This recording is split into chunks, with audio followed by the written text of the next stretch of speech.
ఏమిటి చెప్పండి? ఇవి ఏ గుర్తులు? గట్టిగా చెప్పండి.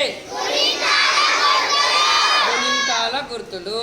ఇప్పుడు చూడండి, చ అనే అక్షరాన్ని ఏ గుర్తు మీద పెడితే ఆ గుణింతం అవుతుంది. ఓకేనా? ఇప్పుడు చూడండి, ఇప్పుడు ఏమైంది? గట్టిగా చెప్పండి. చ అయింది.